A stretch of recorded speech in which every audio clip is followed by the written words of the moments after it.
On this week's episode of the Vero Beach Social Media Pop-Up Podcast, we have Allison Boots and Jackie Patron from Halo. We talk about where they were, where they are now, and where they're going. We also talk about how they got 30,000 followers on their Facebook page. So give it a listen. You're going to love it. I guarantee it. Here we go. All right, everybody, welcome to another episode of the Vero Beach Social Media Pop-Up Podcast. We are here at Cello Blue Barn in Fellsmere, Florida, and I am with some folks from Halo. We have Allison Boots and Jackie Patron. How are you guys today? Great. Good.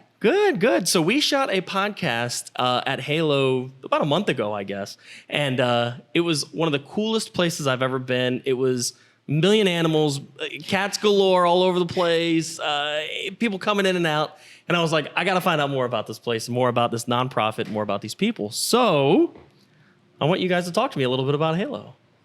Jackie, you are the founder and the executive director, right? Yep. All right. So talk to us about the founding of Halo. Well, I took over the building itself in 2005, and it was an old boarding and grooming establishment.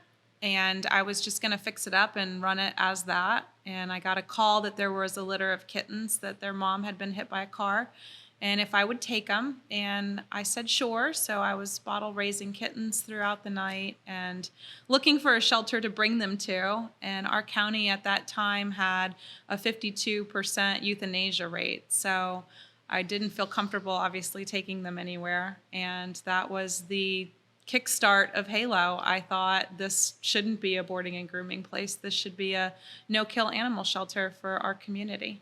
So that's 16 years ago. So Halo's 16 years old? Well, it's 15 years old. It took me a year to get the nonprofit status and jump through all those hoops. Okay, so it sounds like you needed someone to help you develop Halo. Yeah?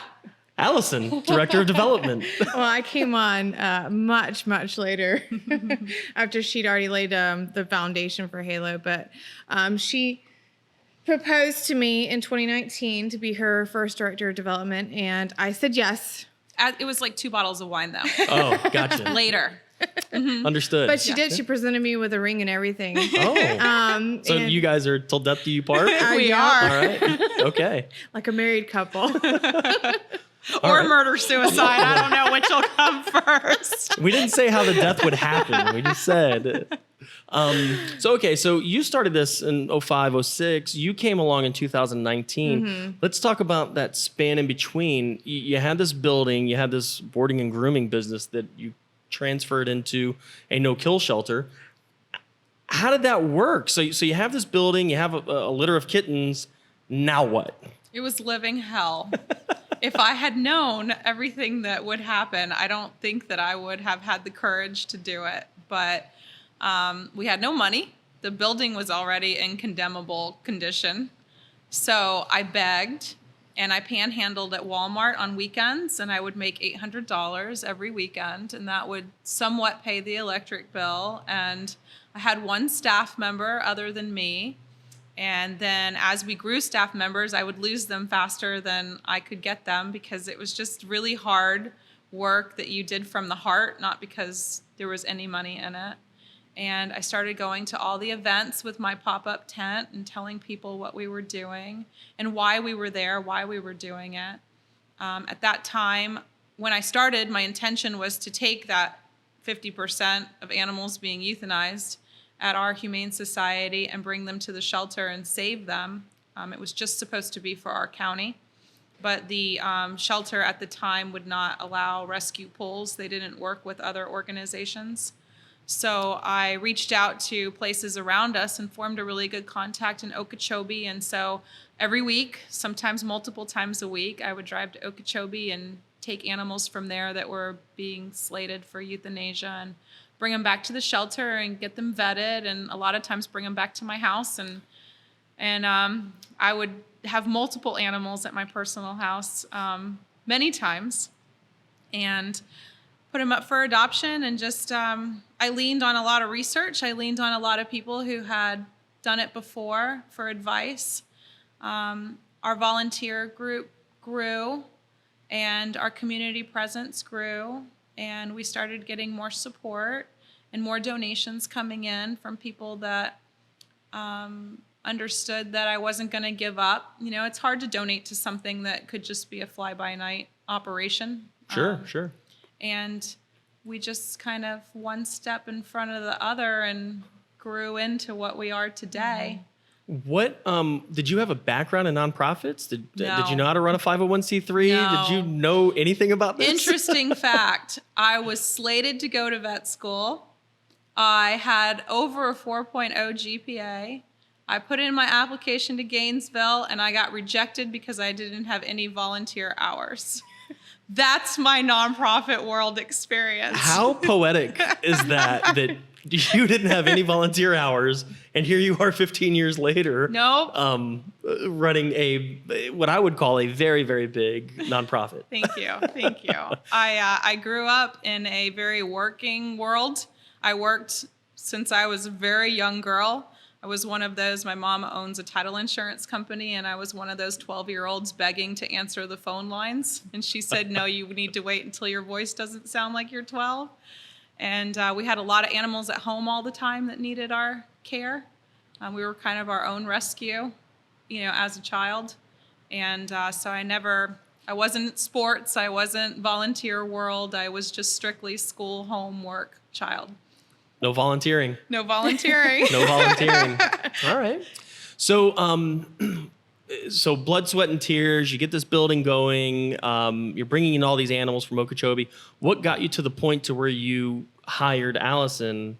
Was there a threshold? Was there a point in which you said, make it or break it? Talk to me about that, other than the 2 bottles of wine. Talk to me about that thought process. Actually, interesting. So I've always squirreled away our money because, I remember so many years of having to run to the bank to meet salary that week. I was so fearful of failing or sitting in a parking lot at an emergency clinic because we had just gotten a dog hit by a car.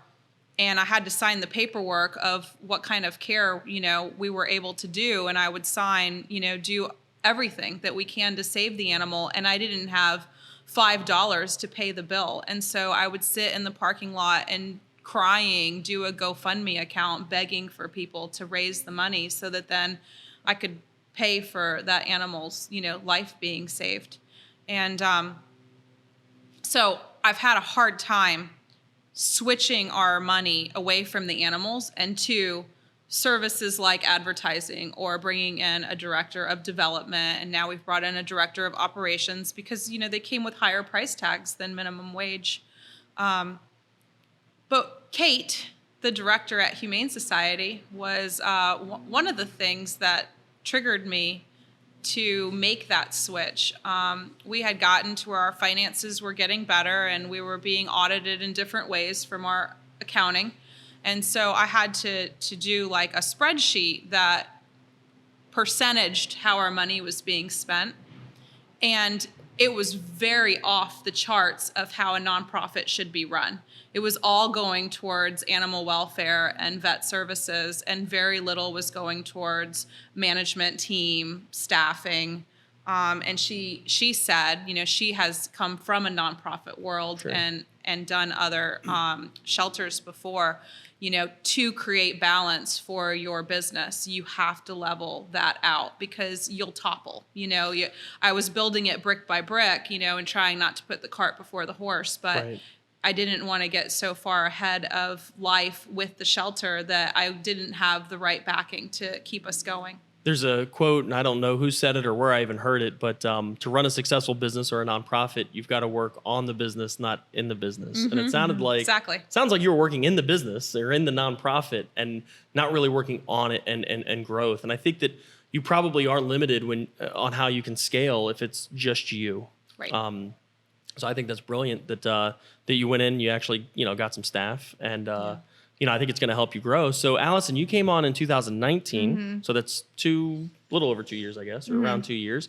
How has Halo grown? What have you seen from day one until now happen with, again, this tremendous nonprofit? Well, I started volunteering for Halo in 2013. Okay. So you've seen it for like 8 years now. Yeah, so it's I've been involved with Halo for a while and known Jackie for a long time and started grant writing and event coordinating in 2018. And then, so it was kind of very organic how I came on. It wasn't just like a here, bam, please be my director of development. Right. It, started out very slowly, and now I'm employee, foster, volunteer, all of the above. So, but I like to think that, it's not just my coming on, like Jackie said, we also brought on a director of operations and a director of volunteer relations and, a permanent office manager, all these roles that Jackie was doing all by herself for, over a decade has now been split up. And because of that, we can branch out and reach more people and more resources that we originally couldn't reach out to because there's just one person doing the work of 10 people. So I think that's where I've seen the most growth is being able to separating those roles out and, really branching out into our community more. So you guys have a couple locations. Again, we shot a podcast at one of them up in Sebastian, but you have another place in the mall. Talk to me, and there may be more. Talk to me about your locations, what you have there, what they do. We have the thrift store. Okay. In Sebastian. Okay. 911 US 1. And that raises money for the shelter. It's only 700 square feet, so it's a small space. We would like to get bigger in the future when we find a good location for it. Hint, hint to anybody listening. But I mean, it generates for us about $100,000 a year, which is a good help for us, and it's a fun little store.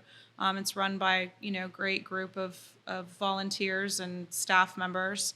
And I kind of got in trouble for that one. I was just, I'm one of those people that just gets inspired. I just get hit with, I need to do this. And so there it happens, 3 o'clock in the morning, a lot of times in the shower. So I was driving along and the business guy was putting a for rent sign right along US 1. And I'm like, oh, super cute building. Whip around. It was on a Sunday. And so I turn around and I signed the contract and everything. And then I told my board. And they're like, this is not what you do without the approval of your board members, Jackie. And I was like, oh. But then I also have this theory, ask for permission, not forgiveness. That gets you kind of further along in life sometimes. So that started that location. And then the adoption center in Vero, I was hearing a lot from the Vero crowd. We don't like to drive to Sebastian. And so I wanted cats have always been number one to be euthanized in our county. There's just an excess of them. That little rooster thing is really cute and distracting at the same time. Oh, I'm sorry it's distracting, but no, it's great really background cute. noise. I like it. Amazing place, by the way. Wait, is that you guys or a real one? No, it's a real rooster. Oh, okay, perfect. No. I love it. No, he's definitely... He's bringing them on. Man, I am really hoping that they can hear this. It's amazing. I hope you guys can too. If you guys don't hear it, I'll start doing it back and you'll at least hear me. But again, we are at Cello Blue Barn, and there are roosters here. And we have an audience. Yep. And I don't know. I thought roosters crowed when the sun rose. I didn't know. I don't know what's happening. Yeah, I don't either. But so you were the talking Vero about cats. Beach Adoption Center, cats, number one being euthanized. Right. Also very hard to adopt out, especially from little cages because they get stressed out in the small space. And then you've got somebody, poking at them, staring at them. So the concept of, fear-free sheltering, which is what we're all trying to get to, open spaces, not caged. Okay. So the mall adoption center rent was great. It was about 800 square feet, and we were able to do three cat rooms. So they could be loose. People were able to walk into the room, sit, socialize with them, wait who would come up to them, and pick them kind of thing. So it really increased the adoptions for the cats. Full disclosure, I'm not big into going into humane societies. I'm not big with pets. I'm allergic to cats. We have a cat. I'm allergic to a cat. Good for you. I didn't know, believe it or not to get too far on a tangent, acupuncture helped with my cat allergy. My mom does acupuncture. I'm telling you right now. That's a perfect segue. It was amazing. She's an acupuncturist. Really? Yeah. Mm-hmm. Not she does it goes No, and has it done. I thought you meant she has it done because she has a cat allergy. Right. Me. No. That would have been way too weird. But But anyway, I didn't know. I never heard of an open, fearless, Fear-free sheltering. fear-free sheltering. Yes. I got to know more. So it's very much a concept with what you feel. You get sad when you walk into a shelter. Animals in cages, cats, dogs, it's very depressing, and it leads people away from the concept of adopting. 100%. Yeah. So that's talking from the person's perspective. Talking from the animal's perspective, it's stressful to be in a cage, to, be sandwiched on top of each other, to have to eat right next to your litter box, all those kinds of things. So the more that you can get to open concept sheltering, so open rooms with cats like they would be in your home, open spaces for dogs, the play groups help a lot. So have a yard and get those dogs out running together and playing. And the more you can create that type of model, the better it is for the animal and the human that is coming. Brilliant concept. Yeah. I never It takes a lot more money. Oh, I'm for sure. those of you listening. Yep. But it really, our cats that have, behavior issues due to anxiety and fear, moving them into the mall and into the adoption center has really helped get a lot of them adopted, because they do de-stress in that atmosphere. And like you said, it's a welcoming setting for the people coming to adopt the animal, because they can come in and see which cat comes to them. Yeah. Hey, this is the one that likes me. Yeah, that's really cool. And we have a lot of people who come in and want to just hang out in the cat rooms because it's therapeutic for them. And the cats get socialization and enrichment, and people, leave feeling a million times better because they were able to. But yeah, it's a great way to get to meet them and know them versus pulling them out of the cage and having to go back and forth like that. So when people come in and hang out in the cat room, is that a good lead generator for you for volunteers? So to say, hey, if you want to hang out here, you're welcome to stick around and help us volunteer, and you can hang out here all you want. Yeah, it can be. Yeah, it definitely can be. That's great. So when you talk about staff and volunteers, how many volunteers do you have with you? I mean, you started as a volunteer. Oh, yeah. I was an event volunteer though, because I worked 40 hours a week, so I could only do evenings and events or evenings and weekends. But I would say between the 3 locations, we're probably at 150 volunteers. Holy cow! Give or take. Yeah. And are most COVID of them significantly impacted? Yeah. That's like most businesses. Yeah. Are most of them in Sebastian? Most of the volunteers? Is that where they're from? A lot from Vero and Fellsmere. Yeah. Interesting. Okay. So we've talked a couple of times about donations, money, and all that. I know that you guys had a big fundraiser, I don't know, a couple months ago, right before we did the podcast at your place. What fundraisers do you guys hold, or where do you have them? What draws the animal-loving donor crowd to Halo? Like, what events do you have? We kind of spring events on ourselves depending on what mood we're in.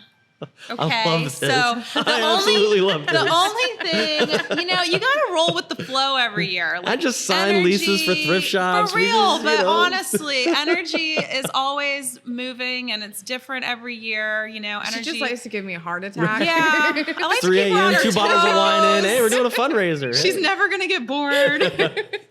So the annual fundraiser, Love at First Bite, that we just did in December will be annual. It will be. We annual. really loved it. I'll love it every year. I don't see myself getting tired of it.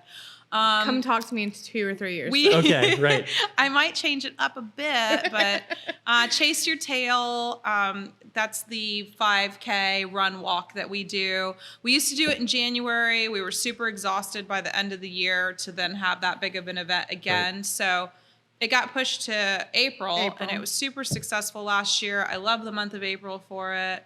It's really beautiful in the mornings. Yeah. That will always be an event that we do. That event's kind of a tribute to my first event for the shelter was just me and my girlfriend, Christine.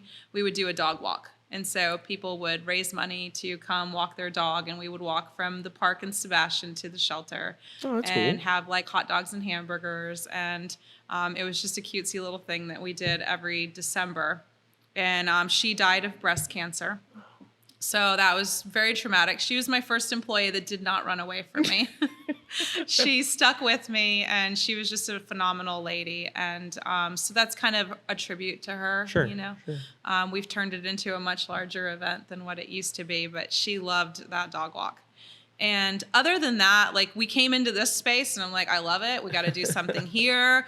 We had a fun bingo event we were talking about that we did at Walking Tree that a lot of our supporters want us to bring back. So maybe we'll pair that with the space here.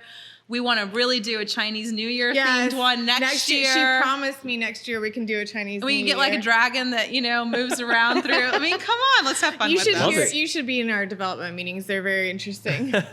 So in theory, nonprofits, besides your big annual event, it usually like the cost of the event versus what you're getting money-wise is not really worth all the effort that we put in. You have to love putting on the event. You just have to have fun with it. And we really want to hang out with our donors and our supporters and our adopters and our fosters and our volunteers. So it's a perfect opportunity to get together. Sure. And everybody remember why we're doing this. Why, I'm like one of those, I'd rather be behind the scenes than in the front. So events for me are just a way to reconnect with everyone. Right.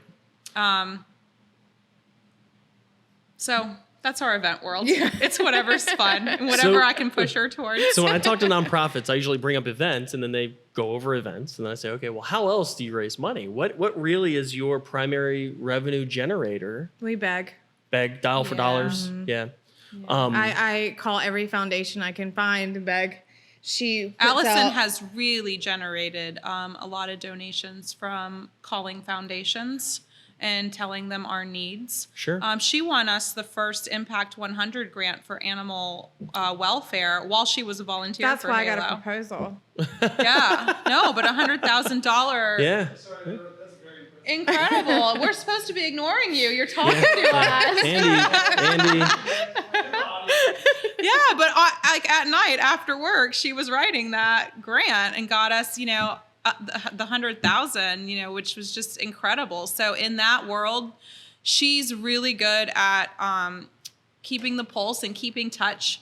If you don't keep your donors informed with what you're trying to do, because you're down in the trenches, like I prefer to be. I don't need to be there anymore. I just have the habit of I got to do it my way, and I am sitting there with the blower blowing off the driveway yesterday, like I like that. But she's really good at, hey, I called this foundation and they're really interested in helping us build our new quarantine. This just happened this morning. Yeah, we want to do an addition so that we can bring in more animals, because right now our intake facility is very small. So we're capped at how many we can bring in at one time. So we're trying to expand that that building, and we've got the property to do it, and we're going through all the city stuff right now. But there's a foundation that's really interested in donating to help us build it. So how many animals do you have on hand? Or I guess the bigger question is, how many animals do you take in a year that ultimately don't get killed now? A couple thousand a year. Really? Yeah. And I'm guessing most of them are cats? No. Cats like 60-40. 60-40, yeah, I would say that. Cats and dogs? Yeah. Okay. Yeah, small animals. Yeah. Occasionally mostly. birds and And so bearded dragons. And I was going to steer away from this, but we brought it up earlier and you said it was okay to talk about. What was the kill rate in the county and what is it now? It was 52, 54%, and now it's about 91, 92%. I mean, not kill, sorry. Save rate. Save rate, gotcha. Yeah. That's tremendous. It's tremendous. That's huge. Yeah. Now, are there any other organizations like yours that are no kills in the area? No. No? Really? I don't think so. Not that's you don't like have to name them. I'm just... Not that's that's a shelter that you can walk into, or Right. There's a lot of smaller rescues that operate out of Petco and PetSmart, and then they have foster. They're foster based, Right. Okay. But they're rescues, but they don't have a brick and mortar. Right. And there are a lot of great humans, who do, like, for the love of paws. Yeah, Ted for the love of paws. Ted Pankowitz. Yeah, he provides a huge service to the community. Sure. I mean, it's definitely, the idea is growing. The understanding of what no kill really means is growing. Last year our save rate was, or 2020 our save rate was 97%. I think our 2021 save rate's even higher. But people don't really understand what goes into having such a high save rate. They don't understand that it costs $300,000 in vet bills. Right. I mean, it's an incredible thing that she's built, and that, our community has really surrounded and, supported. So 15 years now, you've been doing this. 18,000 lives. 18,000. That was what I was going to get at. So a couple of thousand a year now. 18,000 lives. Do you have like a big celebration when you hit 20,000? I think that you should do that. We should do that. I think you should have a big event maybe here at Cello There's an Blue event. Barn right here. I like it.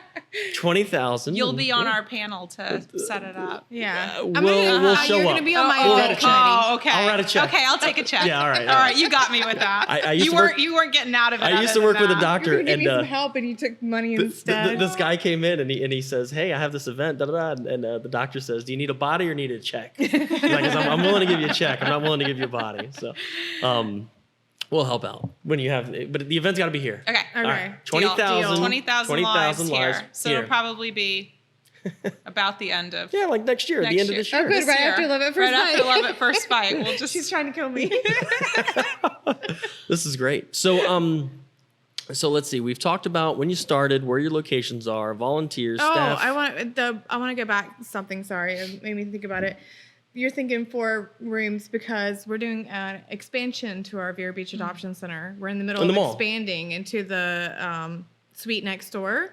So we are going to have 4 cat rooms now, and then we're able to have more towers for the kittens and that come in and things like So that. how many kittens can you hold in that facility with 3 rooms? I know you're going to add the 4th, but They'll hold a lot of kittens. Yeah. They put them in the towers more than the Okay. rooms. The rooms are for the adult cats because the kittens are just goofy Gotcha. and they're hopping all over. And we like to put them in the window, Yeah. get people interested. Yeah. in Of it. course, yeah. They're Yeah. for fun and passerbys, cute. we're window shopping. Yeah.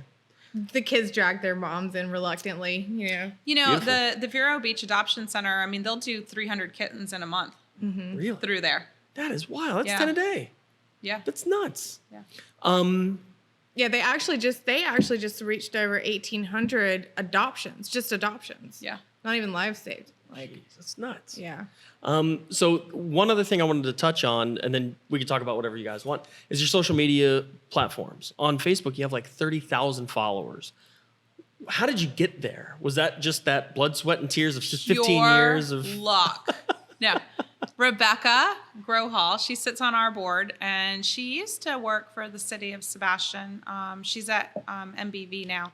And she had been a great volunteer and foster for me. And she texted me one day and said, "Hey, would you be okay if I started a Facebook page for the shelter?" And I said, "I have no idea what that is, but go for it."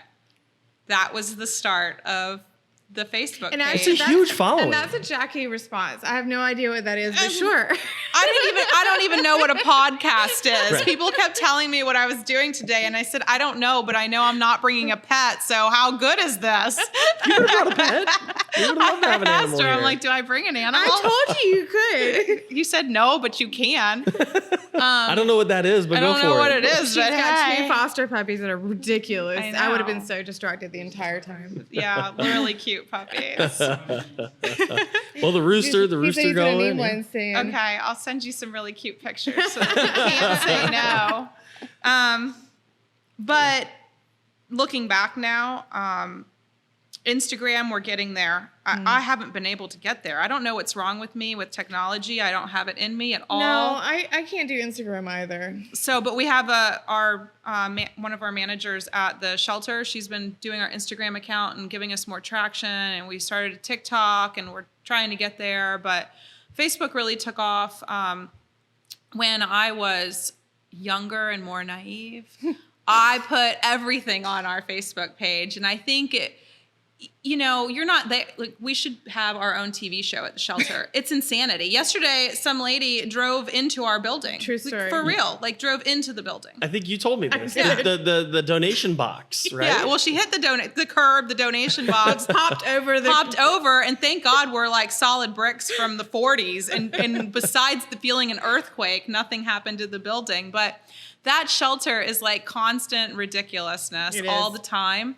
So when I was posting my life's story all the time on Facebook, it really drew people into like, they're really doing it. Like, it's not fake. It's not. I think that was truly what it was. Jackie's What grew posts it. are always so heartfelt and so like raw. I think it's the rawness of it. None of it was like, I mean, I come from a legal background, so all of my writing is really Yeah. floofy and like it drives her nuts. Legalese. Legally, well, not so much anymore, but like it's just very proper and Sure. floofy and But hers is extremely raw and like not always grammatically correct and just like this is who I am. This is what I'm dealing with, and people really respond to that kind of genuineness and. If you're doing something right, I feel like you should not right. If you're doing something from a pure place, I think you should be just as transparent as possible about everything.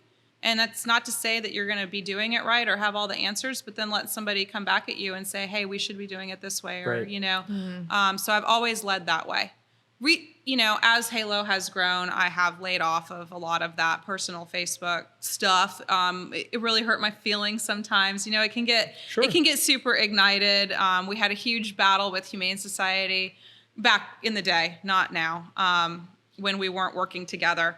They had a mother dog, and I had part of her puppies, and I wanted to get mother dog to feed puppies, and I did a Facebook post, and there were people picketing. The police had to be called, Humane Society, to break that mother dog. Like, I never thought... This is going back a few years. Yeah. Yeah, I never thought it would blow up to that magnitude, and I started learning as I got, older and wiser, I guess, hey, maybe everything shouldn't be shared because, people kind of go with it further than I expect. I'll tell you from experience with social media, I mean, that is what people want to see, not the fighting and the infighting about all that, but they do want to see a genuineness. I think if you go into social media posts where it's scripted, that's why we do the podcast the way we do it. I want it to be natural and organic and genuine. That's really what resonates with people. If you went in and you were... No offense, but if you went in with this very concise and perfectly that's why I write grammatical- grants and she makes Right. pleas on Facebook. Right. I instead of 30,000 followers, you just wouldn't have that many. Yeah. I think if you went kind of that Oh, yeah, I perfect agree grammar route. 1000%. The other thing that we get a lot of times is paralysis by analysis. So you sit there and you're like, well, how should I write this or how should I write that? And then you end up not doing it at all. And that's one of the things that I do like about what you've talked about with the thrift shop. Just, you know what? I'm not going to overanalyze this. I'm just going to do it. Yeah. There's a lot to be said about that. That's why the canine stars were at our event this year. You gotta follow your gut. She emails them at like 9 o'clock at night and then sends me an email in the morning after she's already done what she was going to do. And it's like, so I did this thing. Don't get mad at me.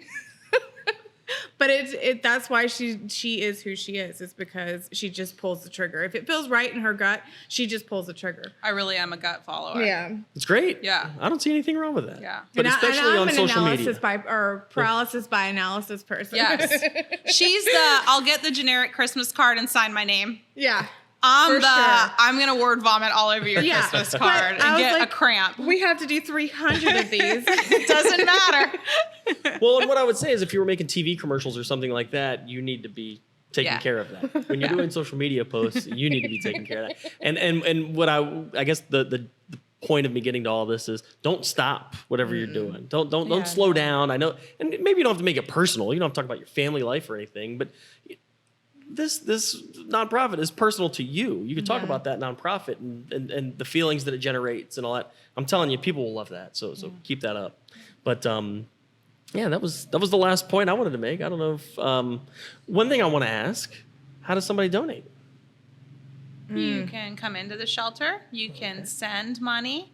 You can send it via check. You can wire us money.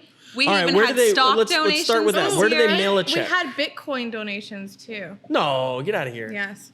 I send all that to the attorney part. Like, what? What's the one way you prefer people to donate? Write a check and mail in it? the mail, yeah, or come into the shelter and Yeah, do and we're check. always open to give people tours. So a if they briefcase want to full see, of money. Hundreds I preferably. haven't had that yet, so I'm waiting. I'm All right, ready. hey, if you're watching and you got a briefcase full $1 of cash, million Yeah. briefcase and if full people of want cash. to make sure of who they're donating to, you know, we're always willing to sit down with them and give them a tour of the shelter. And it's like I actually gave a tour yesterday afternoon, and they're like, you know, it's like an iceberg. Like it's so much bigger on the inside than it looks. And I'm like, yeah, you know, that's exactly. We utilize every single inch of space, including Yeah. our bathroom. including her office that now has a dog kennel in it. It used to have a bench for meetings, and it's It's gone now. yeah. So if they want to schedule a tour, who do they call? How do they get in They contact? can call with the you? main shelter, 772-589-7297. All right. Got that. And then mail a check. Where do they mail a check to?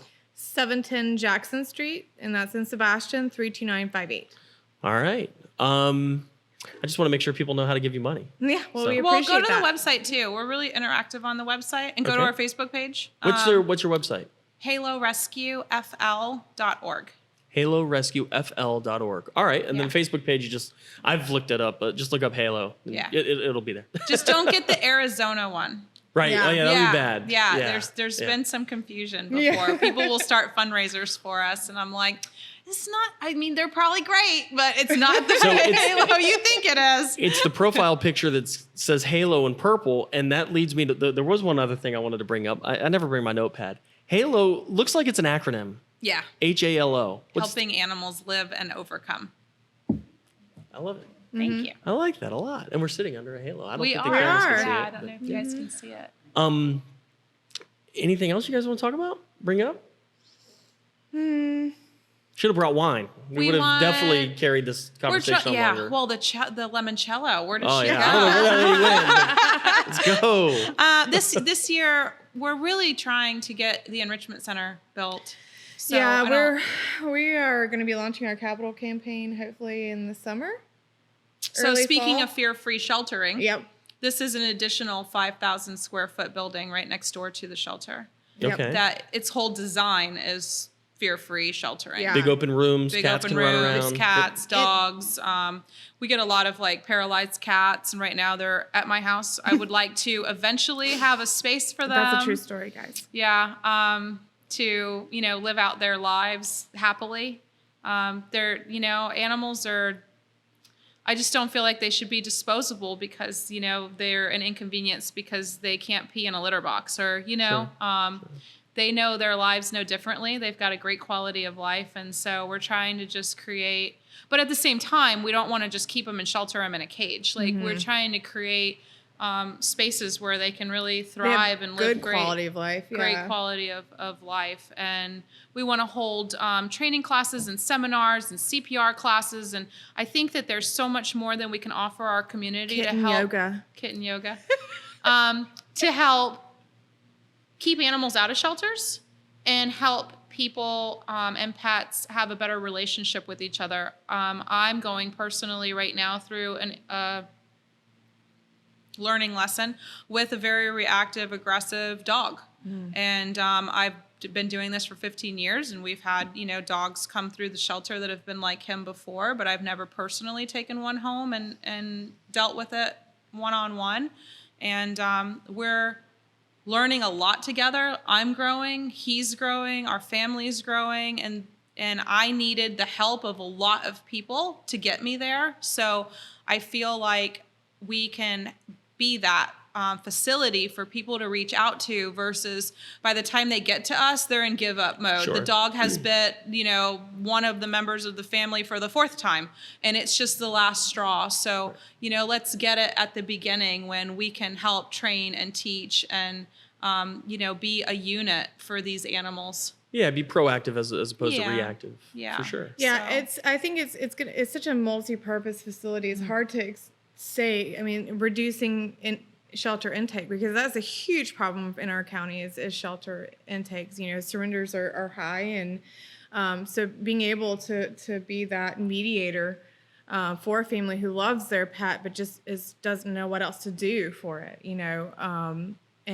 So reducing shelter intakes and increasing training time for our misfits or in our Fresh Start program, our shy dogs, because guess what? We live in Florida and the weather is either incredibly hot or it's thunderstorming in the afternoons. And this will allow us to have an indoor training space where we can still work with those dogs even during hot or bad weather. And giving the disabled cats a place to stay. And We're going to have a pool, which for me, it's more of like a rehabilitation pool Yeah. for It's gonna be in the lot shape of the a dogs bone. with arthritis. and I just had so many ideas, and I really hope that we can, within the next couple of years, see it built.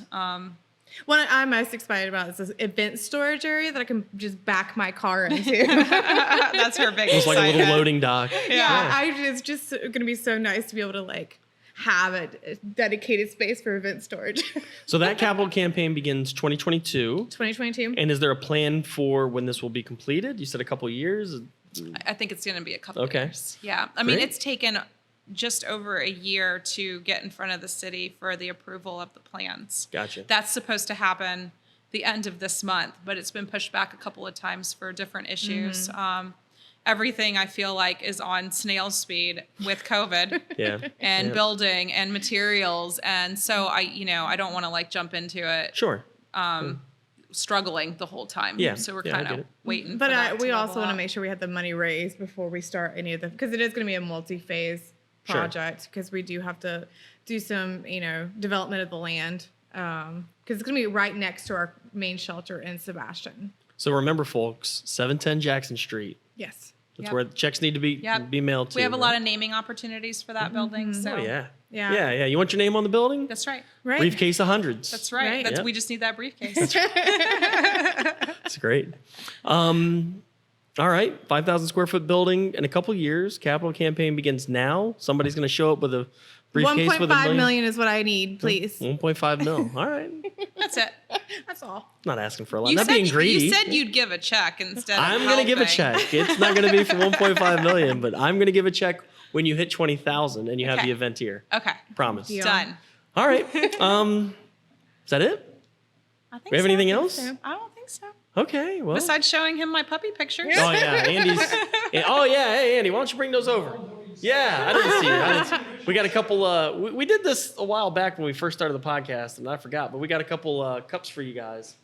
You're talking about wine, so this probably works. yeah. But some Vero Beach social media wine Absolutely. Oh, tumblers very for cute. you. Thank you. And we want to thank you guys for Very cute. coming on the podcast. And we thank want you to thank for having us. Well, you're welcome. And I want to thank Cello Blue Barn, which is one of the coolest places I've ever been in my life. So beautiful. This pavilion's awesome. They've got a place for the wedding back there. They've got donkeys out here, roosters crowing. This place is neat. So thank you guys. Their owner is awesome too. Yeah. She's a spectacular Big shout out human. to Luann for having us here. She's a big Yeah. donor, supporter. She's adopted from us. She's just down to earth, great human. Well, I asked Allison. I said, "Hey, we're going to do this podcast. Where do you want to do it?" And this was it. It was like this was the place. I was like, "All right, done." So, And I keep trying to come out here, but I've not made it out here, and it's really spectacular. well, by the end of the year, 20,000. So that's back great. to the event We'll question. be back to the event. See, that's how our events get There started. you go. Well, And you this got it. one, I'm blaming on him, not me. Yep, I'll take the blame. I like this place. I think it'll be fun. Yeah, we got a little saloon bar back there that Yep. we'll get limoncello from. And I'll just We'll be in good videotape her as her head's ready to pop off during our meetings It so that you happens. can see what we go through. It happens. all right, well, when that happens, we'll have to come out and do another podcast out here or something, and just say, Perfect. we are the reason that this is going on. So. Well, again, thank you guys very much for coming. Thank you. Thank everybody for listening or watching. If you got this far, awesome. And again, HaloRescueFL.com, Got this far. 710 Jackson Street. You can mail a check. What's the phone number for a tour? 772-589-7297. You got to go see the place. Yep. So thank you all again, and see you next time. Thanks.